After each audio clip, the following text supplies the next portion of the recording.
Množična zastrupitev prvošolčkov z eno od osnovnih šol v Lukovici, kar 14 jih je pristalo v bolnišnici. Na sprehodu z učiteljico so, misleč, da gre za vršičke jelke ali smreke, zaužili izredno strupeno tiso. Otroka so takoj odpeljali v zdravstveni dom, nato pa z rešilnimi vozili na pediatrično kliniko v Ljubljano. Kar precej časa že delam v urgentni ambulanti in se nisem še srečala s takim številom zastrupitve.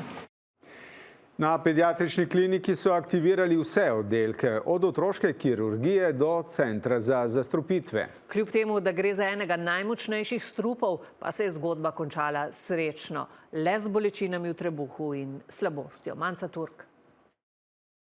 14 prvošolcev osnovne šole Janka Krsnika Brdo se je včeraj zjutraj v spremstvu učiteljice odpravilo na sprehod.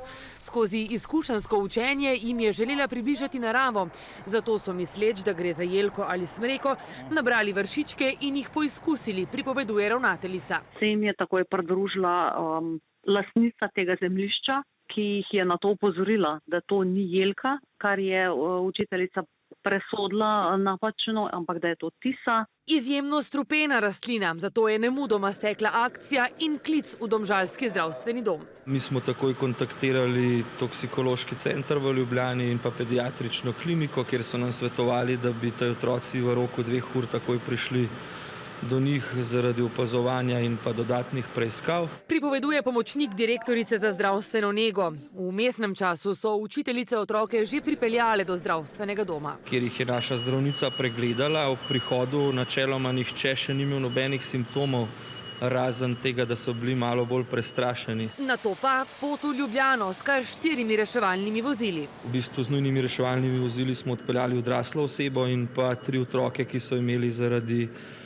svojih pridruženih bolezni več možnosti, da bi se karkoli poslabšalo.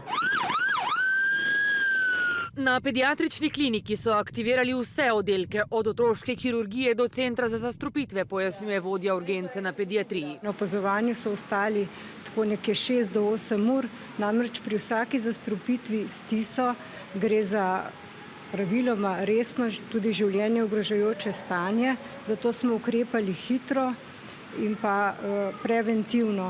Tisin strup je izredno strupen, vpliva na notranje organe, na srce, tako da je to eden izmed najmočnejših strupov. K sreči jo je 14 prvošolčkov odneslo zgolj z bolečinami v trebuhu in slabostjo.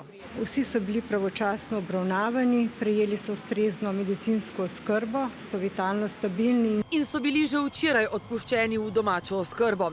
Kljub nenamerni napaki, poudarja ravnateljica, je učiteljica ukrepala pravilno. Svojo zmoto je takoj priznala. Hvaležna tudi staršem, da so zelo razumevajoče tole sprejeli, da so tudi učiteljici dali eno tako razumevanje, kar je bila le v stiski veliki, se mi je zdela. Poziv zdravstvene stroke pa: ne poizkušajte rastlin, ki jih ne poznate 100-odstotno.